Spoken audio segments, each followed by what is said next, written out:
there are so many reasons why I got into teaching. One of the best things is the light bulb moment. When you see a pupil suddenly understand something, that's really, really special. Every child is so full of potential, and the thing that makes me proudest to be a teacher is seeing them realise what they are capable of. I don't think any other job can give you the same satisfaction. That's why I chose to teach. You could get £26,000 tax-free to train. Search Applied to Teach. Selected subjects only, subject to eligibility. Gamertag Radio presents E3 2017 coverage. Hosts Danny Pena, Paris Lilly, and Peter Toledo are direct from the convention center floor. Here we go. And once again, it's been a long time. We have Aubrey Penello here back on the show, man. Aubrey, what's up, man? How's it going? Good to see you guys. Good. It's been a long time. I think the last one was I think 2013, right after maybe 14. Yes. Early in the year. Yes. We were trying to beat the Aaron Greenberg record for for you guys. And it did actually, too. Good. All right. Awesome. You beat him. So let's talk about Xbox One X, man. Great job with the press conference and everything, Thank you. man. And tell us a little about it. We'll go from there. Well, it's been a big week. I mean, I don't even know where to start because I haven't been able to talk to people about it for so long. We've been working on it for many years, but last year we unveiled Project Scorpio with these mysterious specs, and people, we said, oh, we're going to be the true 4K and 60 frames, and everybody's like, no, can't do it. And today we came out and you're seeing games in 4K 60, and it's the most powerful console in the world. And I just love the developers now who are getting a chance to talk about the fact that they're getting their games up and running really quick and focusing on performance and focusing on gameplay. And I think I'm just really glad that we can bring Xbox fans the most powerful consoles so that they can reclaim that the best versions of games are going to be on Xbox. So, so whenever did you see that, by the way? So, please. Because I think people need to understand that are listening to this or watching this, that what you guys have done on a technical level and on a hardware level to be able to squeeze this amount of power out of Xbox One X. I'm going to try very hard to not say Project Scorpio anymore. I'll make the mistake. Don't worry. Let's kind of start with the fact that you're giving developers 9 gigabytes of memory. How important that is as far as making a game and what they can do with all that room. Yeah, I mean, we had a super developer-first approach to this. In fact, I like to sort of remind people that last year we announced one console.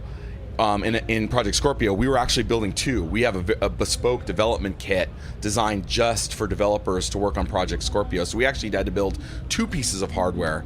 And so we not only did we want to deliver customers 4K in the living room, we needed to make it really easy for developers to harness all that power. And you're right. I mean, if you look at our machine on every dimension, the amount of memory we have, the speed of the memory bandwidth, the bus speed, the amount we give to developers, each one of those is so much greater than anything that's out on the market. And memory is super important. We have as much memory for games on Xbox One X as the other consoles have in total. And that's a huge benefit to delivering 4K textures and draw distances and load time, and all those things are affected by memory. Right. So in keeping with the hardware, how has been the response from developers themselves when working with, whether it's the Xbox One X or the development kit? I think it's been great. I mean, you guys I'm sure, are out or talking to developers and getting their perspective. So I know what our internal guys are saying, but it's fun watching. I think the art guys were just like being super effusive about the box. We heard another developer said, I think yesterday, they got their engine up and running in 2 hours on Xbox One X. And the reason that's important for gamers, because it's a fun stat that doesn't really matter in the time, but the reason it matters is because the amount of time developers are spending on tech is time they're not spending on gameplay, on features, on harnessing the power. And so the reason I think it's so important is getting games up and running in 2 hours means I'm only spending time on the game. I'm not spending time trying to just get the thing to work. And that was critical. Like from the beginning, that was something we wanted to be able to do. So I'm still undecided because I don't have a 4K. So what about those that don't have a 4K TV? Well, I think there's 2 things. First off, Xbox One S is like not going anywhere. And I think there are people out there that just want a game that, don't have $500 to spend, or they're just like, they're turning 13, they're getting their first console. And so like, no one should be ashamed about buying an Xbox One S. Everything you see out there is playable. All the games are going to work. They're going to look great. We got a 4K Blu-ray player on Xbox One S. But there are people that want the most performance. And we've been very thoughtful about 1080p too. The faster loading times with the faster hard drive that's available. There's some hardware innovation that we have. So anisotropic filtering can be applied to the old games. So textures will look better in your old games. We have 4K game DVR applied to the old games. And then we do super sampling. And if you guys haven't seen any of the YouTube videos that some of the PC guys have done on super sampling, you should take a look, because a 4K image super sampled down to 1080p looks better than a native 1080p image. So even if you have a 1080p TV, you still get the 4K textures. You can't see it native, but it looks way better than a 1080p game does. So it always starts. Man, every time the mic gets to him. So it's a two-part question. So I want you to talk about why it's so significant that you're doing the vapor cooling in Xbox One X, and also one of your engineers, and I'm blanking because I should have had my notes in front of me, developed. Can you talk about what he created and why it's named after him? Well, I know for you, being the PC guy, that you appreciate the high end and the tech, and we wanted to over deliver on the physical hardware as much as we wanted to over deliver on the performance. And so we set out from the beginning to say, you know what, we're going to surprise the world. They're going to expect this thing to be bigger. We're going to try and make it the same or smaller than the Xbox One S. And we were working on both at the same time. But of course, that's not easy. We're pushing twice as much physical power watts through the box as we are on an Xbox One S, and you have to cool that, and we have more memory and those chips get hot, and that has to be cooled, and the CPU is so much bigger, the SoC is so much bigger, the Scorpio engine, and so we had to invent some stuff, and then we had to bring in some, I'll call it boutique. We didn't invent a vapor chamber. They're on Founders Editions, right, and NVIDIA uses them. They're super efficient. They're usually low volume. We think this is the first time that we've done that a vapor chamber has been brought to a consumer product at this scale. But it is a form of liquid cooling, like a heat pipe or something, but it's very, very efficient. It's deionized water, under vacuum, and a copper membrane, and it cools all the memory in the chip, if you've seen the pictures online. So we needed that. We needed that level of efficiency. And then the Hovis method, which I love, there's a little guy, Bill Hovis, who I hope is just grinning as he's listening to this stuff. But basically, typically in any piece of consumer electronics that have a bunch of chips running, you have a power profile that you run. You say, we need to run this much power, and then the distribution of power required by the chips, you try and hit it in the middle and you run. Well, but for some chips, you're wasting energy. You don't need to run the chips that hot. And so we go in, and every single Xbox One X is tuned for each chip and at the system level to only use the amount of power required to deliver the performance needed. So it is more efficient, it's more environmentally friendly because we're not wasting energy.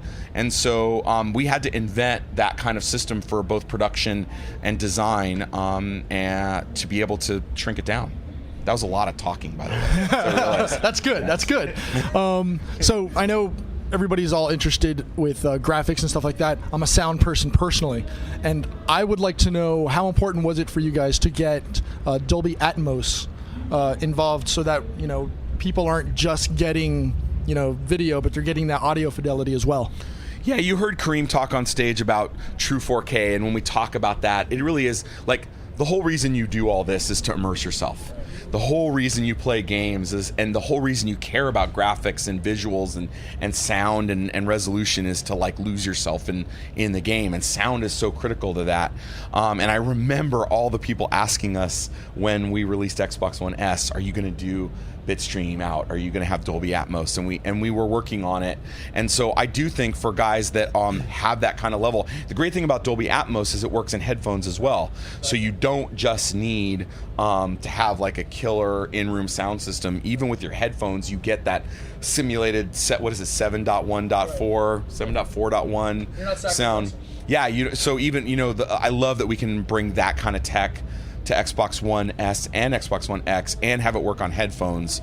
So it's definitely a worthwhile thing to check out if you can. Currently, you could connect, I believe, is it 8 devices wirelessly through the console? Oh man, you're asking me a question. I think we can support. Up to 8. Okay, controllers. So now with this console, can it support even more now? Because of the same. Okay. No, and this ties to a lot of the things that we named it Xbox One for a reason. We wanted to make this something that was going to be really easy. So a lot of things like the radio, the ports, the cables are all shared, and those types of features are the same. So is it possible to connect now? Instead of 4 controllers, have more and play, let's say, like 6 players with different controllers like that. No, it's going to be exactly the same as it is on Xbox One S. Right. Yeah. Cool. I'm not going to do it this time. I'm going to go for my question. So you didn't. I did it. You didn't make Xbox One X for me because, as you know, I have a high-end PC. I can play Xbox Play Anywhere. I don't need Xbox One X to have those experiences. But what I try to get people to understand is this isn't a PC in the same vein of you're buying parts off of a shelf and you're installing them. So when you start talking about 6 teraflops and just all the technical specs, it doesn't directly translate to a PC, because I know that was a lot of the speculation leading up to this. Well, my 1080 does more than 6 teraflops, blah, blah, blah, and it doesn't do 4K, but you guys it's a different architecture in that way. So can you kind of explain why at $499 this is more than worth the price of admission to pick up Xbox One S? Well, I'm glad you're saying it. When I say it, people question. So I love that you say it. And that's why I'm saying it, because I do feel like Microsoft doesn't get the benefit of the doubt with that, and that's why it was so fantastic that you let Digital Foundry come and see it, talk about it. You had no input into what they were going to say, because this is not a PC. Right. It is a console at the end of the day, but you have given it high-end PC-type performance here in 2017 that you're not building that for $500 if it's a PC. Bottom line, you're not even getting the GPU for $500 to try and get that kind of performance. So that's why I wanted to bring that up. Well, again, I appreciate you saying that, and it's nice to talk to real people in person and have this conversation, because as I've said, there's no doubt the PC is the top, right? It is the king. And that's what's great about PCs is guys like you want to get the new graphics card, you want to build. It costs money to do that, and it takes time to do that. But there's no doubt, and so when especially the debate between PC gamers and this console, I find the most hard to understand. I get the PlayStation versus Xbox fanboy war that goes on, and that's fun to watch. But this is good for PC gamers. We're not taking anything away from the PC. No. There is absolutely the ultimate in performances on the PC, but it comes at a cost. It comes at people having to take the time and want to do that. But having that level of performance in a console just means that game developers are going to be pushing the envelope on graphics and have another platform for people to see it. If I only do that for PCs, then there's these big 4K TVs. They're going to sell millions of 4K TVs this year, and they're going to be big 65-inch, 50-inch things in the living room. And now game developers are like, all that work that I'm putting into 4K assets on the PC, I have more people that can see that. And we're going to, HDR isn't on PCs yet. And so the Xbox One X, or in limited, right? I think they're just doing HDR monitors now. But that's going to push HDR and wide color gamut on PC. So having a device that has this level of performance at this price in the home is going to make PC gaming better. It's better for the high-end gamers to do this. No, absolutely. Question, one thing that I like about this console is that it supports VR, and you can't do that with the older consoles. So why you guys haven't really been pushing that? Because it got my attention big time, so. Yeah, I mean, we said last year that the console was capable of VR, and I think at this point everybody understands the performance required and that we're going to be able to do it. This year, and look, Microsoft, obviously, I mean, if you followed Alex Kipman and the work we're doing in HoloLens and the announcements we made around bringing VR to Windows, Microsoft as a company is all in. For us, one thing at a time. We got to launch the console. We got to launch games this year. We're going to talk about that. We'll talk about VR more later. Now, from a development standpoint, and I'm not sure if you can actually talk to this directly, but there's also a lot of chatter that you look at the original Xbox One, the Xbox One S, but then you have this with the God, there's so many Xbox. Okay, you can. I know what you're talking about. Then you have this new console. That developers being able to take advantage of what this can do is not going to be held back by the previous consoles, even though all the games will live in the same family on the same platform. Yeah, it's another interesting thing that I see people say, and I think there's two answers. First, we put the time and effort and energy into making that a true statement. It is part of the Xbox One family. Again, we go back to developers are getting their engines up and running in 2 hours, a few days. That's a testament to the fact that they share the same development kit, they share the same development environment, they run the same engine, they use the same profiling tools. Everything that we provide to developers to make a game is the same. The Turn 10 guys have talked about the fact that the time that they spent on tuning their engine for Xbox One S to do dynamic weather just made the Xbox One X version even more efficient. So any effort and energy in console development to extract more performance out of one gets more performance out of the other. So this idea that they're held back isn't true. And I think the second example of that is, in your world, the highest end games run on integrated graphics cards. Like there's an Intel integrated graphics that can run The Witcher, and it's not going to run The Witcher like your dual 1080s are going to run it, but it still works. And no one says, oh well, PC development is held back by not allowing developers to only make games for a 1080 Ti. And so this is just an environment we live in. Developers are used to having multiple performance profiles. They build their engines to be scalable and flexible, and we have spent a lot of time with Xbox One X and the development kit to make it really, really easy for developers to make great games on Xbox and get the most out of Xbox One X. Because speaking on that, I interviewed, I believe his creative director for Sea of Thieves a couple days ago. God, we've been here for a long time. But when talking to him and I asked him about, Xbox One X, how you're going to take advantage, his first response was, we've been developing for Windows 10 this entire time, so it was like just flipping a switch, and it was an easy integration. So I think that speaks perfectly into what you're saying. Yeah. So sticking with the development theme, what was it like getting all of the components, or the GPU, system cooling? How difficult was that to get that in such a small form factor? Because now this is the smallest console you guys have ever produced. What was that process like? It was hard. That's what that process was like. Look, I think I've probably said this before. There's no doubt that the team wanted to show off what we could do. There's no doubt that we wanted to show the world that we can make serious hardware, and that we were gonna, like I said, we were gonna over deliver. And it took, there's a video that we just released with the guy that runs hardware. He did a thing with Larry where he assembles all the components. If you guys haven't seen it, you should check it out.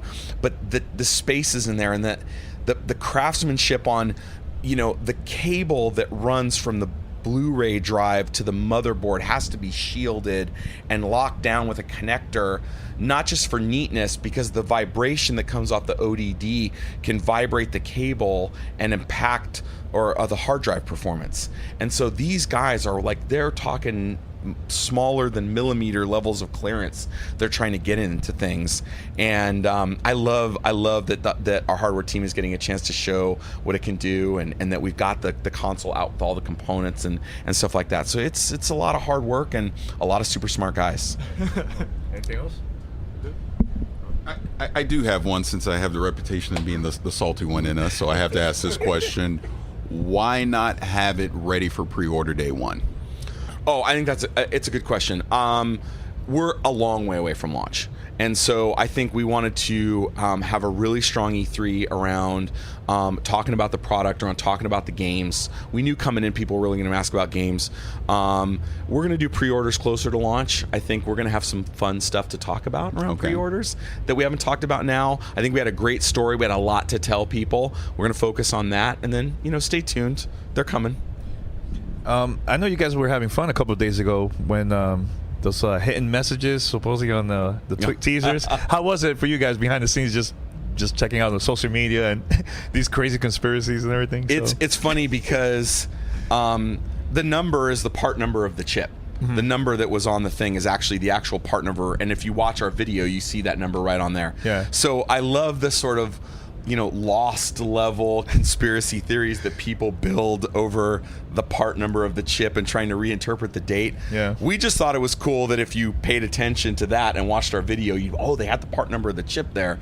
Like, who knew that they were going to sort of decode some strange interpretation of that? It's just the part number of the chip. Yeah, I had a crazy conspiracy, but yeah, it didn't. I failed. No. Yeah, I mean, it's like, you know what? I've been in this business for a long time. It is my favorite thing about this business is like the enthusiasm and the passion that people have, that they're putting that much time and effort into something that flashes on the screen for like a nanosecond, and then they've gone off and created these crazy stories. Yeah. Now, a lot of people wanted maybe to keep the name Scorpio for this console. It's in there. Yeah. But what I'm saying, like Xbox One X, why X? This is a good story. I mean, it was always going to be Xbox One. Okay. It was always going to be called Xbox One something. It had to be, because again, we're introducing this new idea in the middle of a console generation, and so there's so much history in consoles, right? This was great about this business. Is like there's still game creators in this business that were making games on the 2600, right? And that's I think very unique that the dawn of this industry still exists. So there's a lot of history of consoles, and when you do something new, you have to bring customers along. And it was always the idea. We knew many people were going to come in with this notion that this was a next gen thing and all the baggage that comes with that. So it was always going to be Xbox One. Okay. Scorpio exists, and the Scorpio engine is the name of our chip. So Scorpio's still in the product. And then again, and Phil said it on stage, it's totally true. There is a lot of DNA between what we were doing with the original Xbox, and it was a PC in a console, and it had PC DNA, and it was about bringing PC developers. It was the direct Xbox, and so it was the most powerful console in the world at the time that we launched it. And so I really liked that it not only worked with our Xbox One S and Xbox One X, but I liked that it had a call back to the DNA of the product and the DNA of the name back into the OG. So to me, it had a nice ring to it. It had a nice symmetry, and I just love that. Like, I can still say there's no power greater than X. That I can say that again. I've been able to say that for 16 years, so I can say it again. That's cool. Anything else, guys? That's it. Cool. This has been awesome. Yeah, Albert, thanks a lot, man. You've always been supporting us, man, since day one. So thanks a lot, man. Wait. I have a slight bonus. You may not remember this, but when we talked to you back in 2013, and I told a story about with Connect and bringing up the TV, and it didn't come full screen, and the whole thing, that was the wife approval factor. Yeah. And then you took that to heart, and you went back and you actually fixed it. We listen. Yeah, we listen to our fans. Yeah, so that's great. My wife thanks you. All right, good, excellent, awesome. You're welcome. All right, thanks a lot, man. Take it easy, guys. This episode of Gamertag Radio is sponsored by Western Digital. With WD, you're now able to get solid-state drives and hard drives to fit your unique needs. When you add the superior performance of a WD solid-state drive to your PC, you'll get blazing read speed so you can boost your system quickly or load games and other applications in a snap. Combined with a reliable WD hard drive, you get up to 6 terabytes of storage to keep your games library, direct feed videos, and me, I'm a fan of podcasts. You can do this too, and more, all in a single place. And for limited time, Gamertag listeners, take advantage of this. Limited time, you can get 20% off a WD solid state drive with coupon code WDGTR. Remember, that's WDGTR. Find out more at WDC.com/GTR. One thing I noticed too, our Discord channel community members, they've been going crazy with this code. So take advantage of this. This is a limited time offer. We have, Paris and P that also been testing this out now for a while. And now that especially they've been using more like capturing for like gaming stuff, and also editing videos and everything. This is perfect for you guys, and that's a lot of the gamers that want to start doing that too, for YouTube and Facebook and so on. No, absolutely. And again, take advantage of this code WDGTR. It is 20% off solid state hard drives. And if you're a hardcore gamer, if you're looking to build a new PC, you're going to want an SSD drive for faster read speeds, faster loading times in your games, etc. So take advantage. WDC.com WD.com/GTR. Use our code WDGTR for 20% off.